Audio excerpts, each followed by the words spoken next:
যে সকল আমলে রিজিক বৃদ্ধি হয়।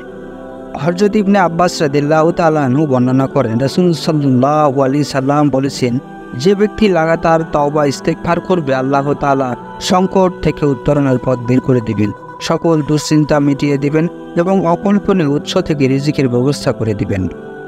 মহান আল্লাহ রাব্বুল আলামিন পবিত্র কোরআনে ঘোষণা করেছেন, আমি তাদের বলেছি, নিজ প্রতিপালকের কাছে ক্ষমা প্রার্থনা করো, নিশ্চয়ই তিনি অতিশয় ক্ষমাশীল। তিনি আকাশ থেকে তোমাদের জন্য প্রচুর বৃষ্টি বর্ষণ করবেন, তোমাদের ধন সম্পদ সন্তান সন্ততিতে উন্নতি দান করবেন, বাগ বাগিচা এবং নদী নালা দান করবেন। যেসব কাজকর্ম আমল রিজিক বৃদ্ধি ঘটে তার মধ্যে তাকওয়া পরহেজগারি অবলম্বন করা। আল্লাহর তাকওয়া অর্জন করবে, আল্লাহ তার জন্য উত্তরণের পথ বের করে দেবেন এবং তিনি তাকে এমন উৎস থেকে রিজিক দান করবেন যা সে কল্পনাও করতে পারেনি। রাসূল সাল্লাল্লাহু আলাইহি সাল্লাম বলেছেন, যদি তোমরা আল্লাহর প্রতি ভরসা রাখো, তিনি তোমাদের এমনভাবে রিজিক দান করবেন যেভাবে তিনি পাখিদের দান করে থাকেন।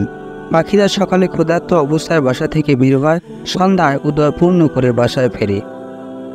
আল্লাহর রাস্তায় হিজরত করা ও জিহাদের অংশগ্রহণ করার দ্বারা রিজিকের বরকত হয়। মহান রব্বুল আলামিন কুরআন মাজিদে ইরশাদ করেন, আর যে ব্যক্তি মহান আল্লাহর রাস্তায় হিজরত করবে সে জমিনে বহু আশ্রয়স্থল ও সচ্ছলতা পাবে। বারবার হজ ও উমরা পালন করার দ্বারা রিজিকের বৃদ্ধি ঘটে।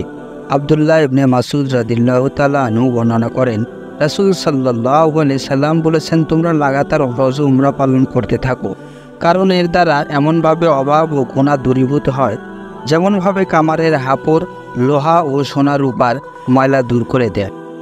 রিজিক বৃদ্ধির অন্যতম আমল হচ্ছে আত্মীয়তার সম্পর্ক বজায় রাখা। আল্লাহ তাআলা নির্দেশ দিয়েছেন আত্মীয়র সঙ্গে সদাচরণ করতে, তাদের হক যথাযথ সময় আদায় করতে।